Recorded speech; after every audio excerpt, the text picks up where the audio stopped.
Okay, bago po tayo mag-umpisa doon sa ating listahan patungkol sa informal contractions, alamin po muna natin kung anong ibig sabihin ng contractions o contraction sa English. Okay? Pag sinabi kasi natin contraction, ang tawag sa paraan ng pagpapaikli sa salita sa English. Okay?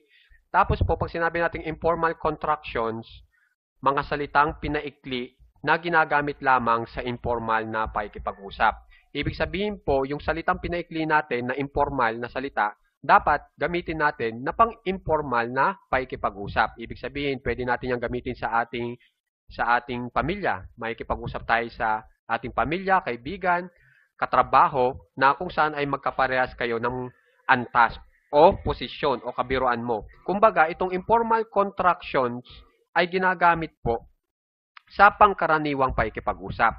Pero kung gusto nyong, kung kayo'y nasa interview, gagawa kayo ng business letter, essay, patungkol sa eskwelahan, sa government, dapat po, ang gagamitin nyo ay mga formal words, mga salitang formal. Kasi po, pag ang ginamit nyo ay informal contractions na mga salita, hindi po yun aayon sa batas na kung saan ay gagawa tayo ng business letter, nasa interview kayo. Kasi ang mga requirements po nila ay dapat naka-formal ang inyong pakikipag-usap. Kasi kung ang gagawin nyo ay, kung ang gagamitin nyo informal contractions para sa mga interview, halatang halata na hindi kayo sumusunod sa batas kung saan nga ang requirements ay formal. At pagka ganon, syempre, mababa ng score nyo. Diba? So, binibigyan ko lang kayo ng ideya patungkol sa informal contractions. Pero ito'y gamit na gamit kasi yan yung normal na pakikipag-usap natin sa kapwa natin. Okay? So, mag-umpisa na po tayo. Okay, paliwanag ko po muna. Ito po yung mga salita na mga buong salita itong nauuna. Yung mga pumangalawa, yan na po yung informal contractions na mga salita. Itong ya, wana, usta, woncha, wuda. Yan. Yung sumunod naman po, itinagalog ko na lang para mas mabigyan pa kayo ng ideya kung anong ibig sabihin nila. Okay po? So, umpisa na po natin. You, ya, kau, oo, ikaw. 1, 2, wanna, gusto mag. Want a, wanna, gusto ng. Used to, yusta,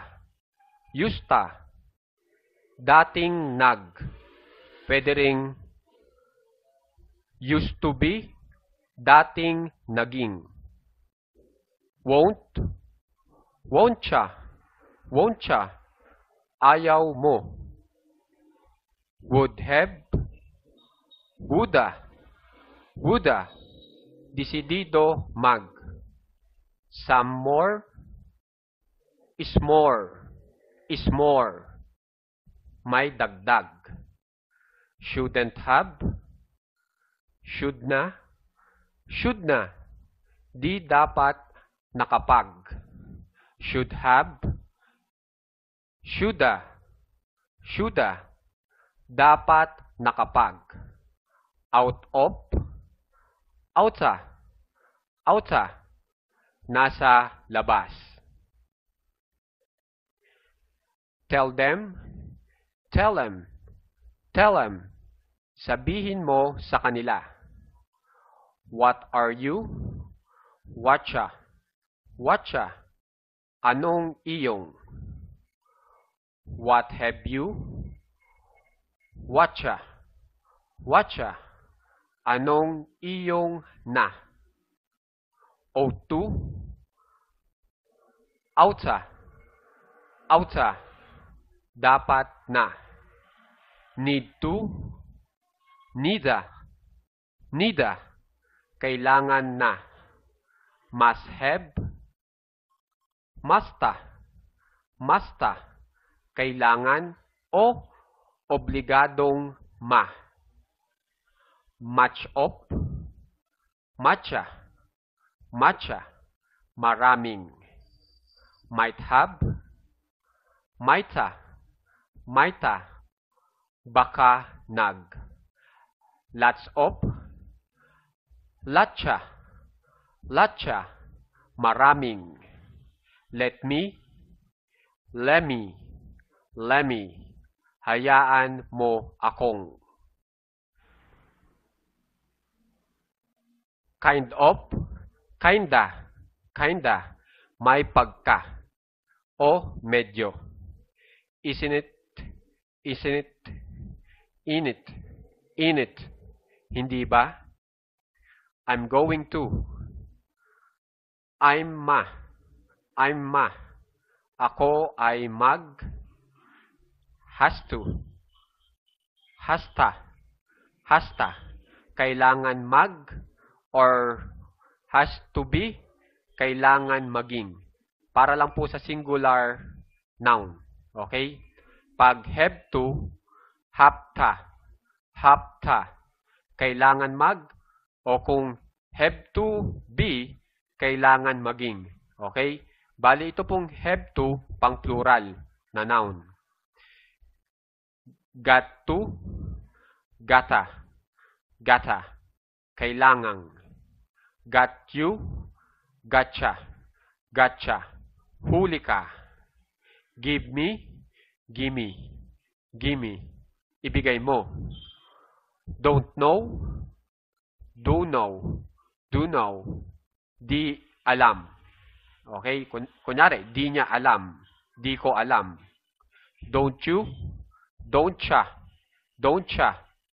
Di ba ikaw? Bali, pag gumamit kayo ng don't, pang ngayon. Okay? Didn't you? Didn't siya?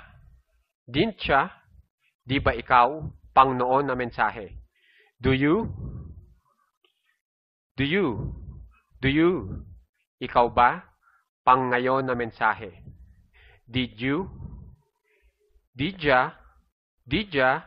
Ikaw ba? Pang noon na mensahe. Could have? Kuda. Maaari na ka o maaari na o kaya na ka, kaya na. Cup of, kapa. Tasa ng. Come on. Come on. Talaga lang ha? Sige na. Because, cause, or cause. Dahil. Bet you, betcha. Pustaka. A lot of, a lotta. Maraming. Has not, o kaya have not, ang ibig sabihin ay ain't. Hindi na, o kaya hindi na ka. Is not, o kaya are not, o kaya am not, ang ibig sabihin ay ain't.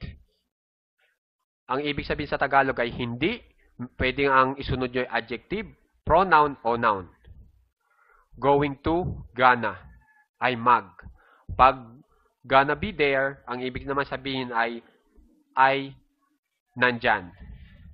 Okay?